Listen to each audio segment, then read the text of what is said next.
Alkisah kerajaan makmur di Pulau Jawa yang dipimpin oleh seorang raja bernama Prabu Tapa Agung.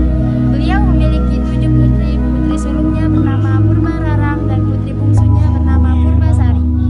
Karena usia raja yang semakin tua, beliau memutuskan untuk mewariskan tahtanya kepada salah satu putrinya.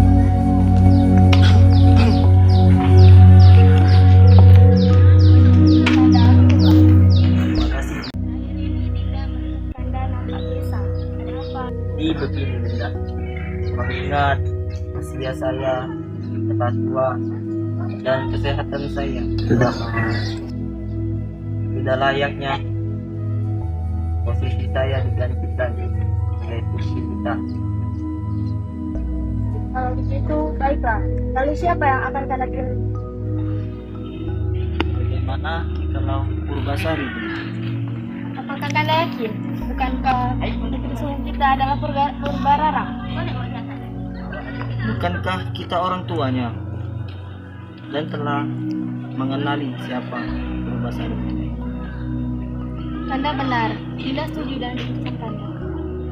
Setelah menimang keputusan, Sang Prabu Tapa Agung pun memilih Purbasari sebagai pewaris tahtanya. Purbasari memang memiliki wajah paling mawan di antara saudari-saudarinya. Sifatnya yang lugu, baik hati, suka menolong, serta ramah pun membuat orang-orang di sekitarnya sangat menyukai Purbasari. Hal ini sangat berbanding terbalik dengan Purbararang yang memiliki sifat iri hati, sombong, dan licik. Setelah Pati mengumpulkan rakyat atas perintah Baginda Raja, acara penyerahan tahta kerajaan pun segera dimulai. Rakyatku yang berbahagia, aku telah menimbang keputusan. Aku telah memutuskan untuk mewariskan tahtaku kepada salah satu putriku.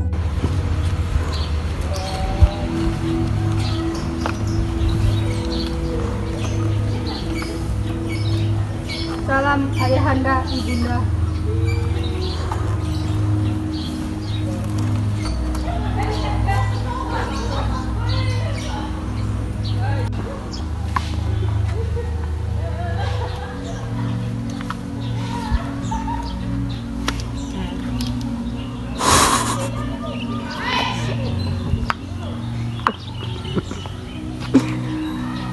Dan pewaris tahtaku selanjutnya jatuh kepada putri bungsuku, yaitu Purbasari. Apa? Akulah putri sulung ayah. Seharusnya ayahanda memilih aku. Sungguh ayahanda tidak adil. Merasa sang ayahanda tidak adil, Purbararang pun murka. Dirinya kesal kemudian pergi meninggalkan acara dan memilih duduk di tempat lain. Maksud ayahanda ini apa sih? Selalu sama aja dengan semua orang. Selalu memilih Purbasari. Dayang ini kemana sih? Dayang! Dayang! Maaf Tuan Putri, ada keperluan apa? Tolong panggilkan kakak Indrajaya sekarang juga. Aku ingin bertemu dengannya. Baik Tuan Putri, tunggu sebentar.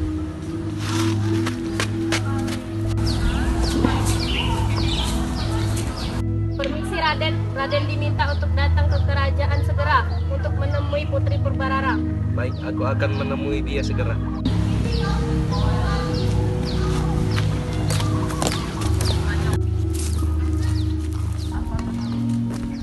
Ada apa kamu memanggil? Kakang, ayahanda memilih Purbasari sebagai pewaris tahtanya. Apa bukankah kamu putri sulungnya? Maka dari itu, bagaimana aku bertindak? Bagaimana kalau kita menemui nenek sihir untuk mengutuk saudaramu itu? Aku setuju. Ayo kita menemuinya sekarang.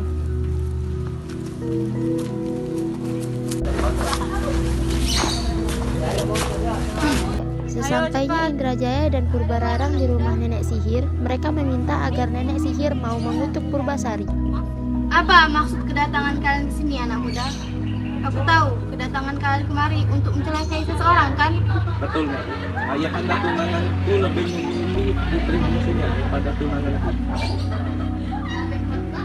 Ya, maka dari itu aku meminta nenek untuk membuat ramuan untuk membuat buruk rupa untuknya. Baik, aku bisa membantu kalian. Kau tahu kan? Maka dari itu aku membawakan Maka dari itu aku membawakan sekantung perak untukmu. Terimalah.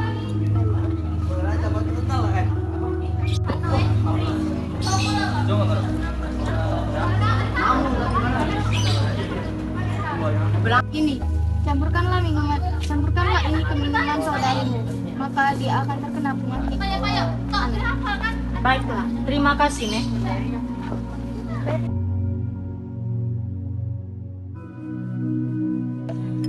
Hari selanjutnya, Purbararang pun menyaburkan ramuan dari nenek sihir ke dalam minuman Purbasari.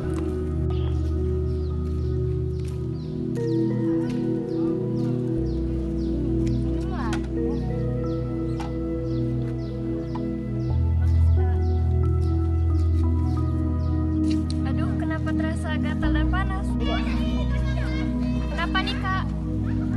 Jangan-jangan kamu terkena kutukan. Ayahanda harus tahu mengenai hal ini. Ayo kita pergi menemuinya. Purbararang kemudian menemui ayah dan ibundanya untuk mengadukan apa yang telah terjadi kepada Purbasari. Maaf putriku, kamu akan kuasingkan untuk sementara waktu hingga kamu pulih. Benar, orang seperti dia tidak pantas ada di kerajaan ini. Jaga tutur katamu. Maaf ibunda, sudah aku bilang akulah putri sulung kalian. Seharusnya kalian memilih aku sebagai pewaris tahta kerajaan. Mungkin para leluhur murka sehingga mengutuk Purbasari. Kalau begitu, Purbararang akan menggantikanmu Purbasari untuk menjadi ratu sementara. Baiklah ayahanda, jikalau itu keputusanmu, diriku akan menjalaninya. Tetapi sesungguhnya aku tak tahu apa yang terjadi padaku. Sang raja pun mengutus patihnya bersama seorang dayang untuk mengantar Purbasari ke hutan. Jangan khawatir, Ratu, kami akan memberikan makanan setiap hari. Tidak apa-apa, kita memang dapat kita yang terbaik untuk perjalanannya. Baik Ratu adalah orang baik. Semoga selalu dalam lindungan Tuhan. Terima kasih untukmu, maaf merepotkan. Jangan begitu Ratu, itu memang sudah jadi tugas. Bukan kami yang mulia Ratu, kami pamit dulu. Nanti sang Prabu mencari kami. Patih dan dayang pun mengangguk sambil tersenyum. Kemudian mereka pulang meninggalkan Purbasari sendiri di hutan. Hari demi hari pun berlalu. Kini tahta kerajaan diambil oleh Purbararang. Suatu hari di kerajaan terjadi kekacauan akibat sifat Purbararang yang tidak bijaksana dan semena-mena. Sungguh lancang sekali ya kalian meminta makanan kepadaku. Dayang, usir mereka. Yang mulia. Di hari selanjutnya, seperti biasa, Dayang membawa makanan ke hutan untuk Purbasari. Namun, di tengah perjalanan, sang Dayang mendengar percakapan rakyat mengenai sikap Purbararang beberapa waktu lalu. Apakah kamu tahu kejadian minggu kemarin? Benar Ratu Purbararang yang mengutuk Ratu Purbasari.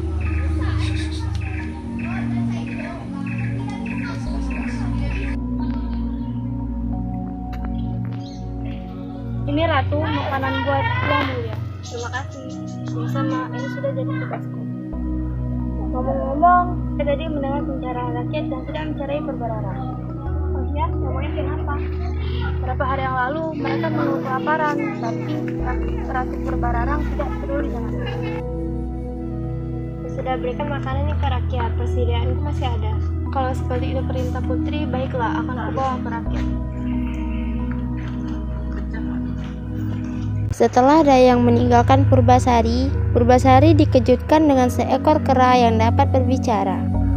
Apakah kamu tidak lapar? Ini ada jambu untukmu. Hah? Engkau siapa? Aku adalah guru Minda dari Kayangan. Aku juga dikutuk karena masalah besar.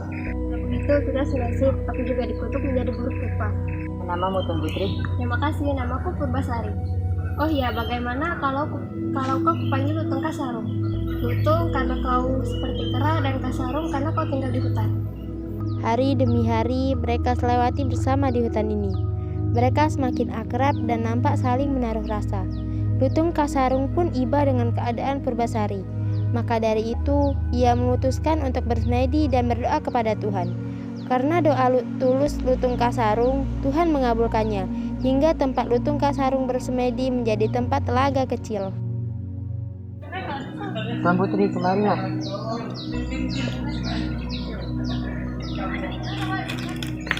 Basuh wajahmu dan tanganmu di sini. manfaatnya. Purbasari pun menuruti Supaya kamu bisa perkataan pulang Lutung Kasarung. kerajaan. Perlahan ia membasuh tangan dengan air tersebut. Keesokan harinya, seperti biasa, Dayang menemui Purbasari untuk membawakan makanan. Sudah. Lalu ia siapa? Dia temanku, Lutung Kasarung. Berkat ia, aku bisa sembuh. Tuan Putri, ayo pulang ke kerajaan. Tapi aku ingin di sini menemani Lutung Kasarung. Jangan begitu, Tuan Putri. Pasti ayahanda dan ibundamu pasti menemukanmu. Bagaimana kalau Lutung Kasarung ikut ke kerajaan? Apakah kamu setuju dengan itu? Purbasari dan Dayang pun kembali ke kerajaan, ditemani oleh Lutung Kasarung. Pada saat di perjalanan, rakyat nampak terkejut dengan kembalinya Purbasari.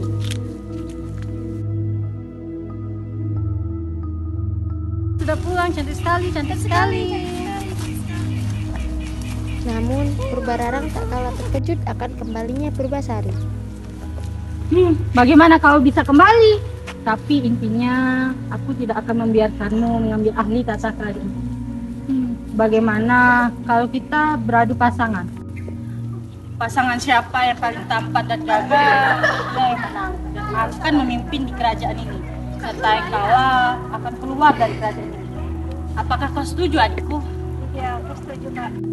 Kalau begitu, besok cepatlah bawa pasanganmu. Itu pun kalau Gosip dan sikap semena-mena Purbararang membuat Prabu dan Ratu kembali ke kerajaan.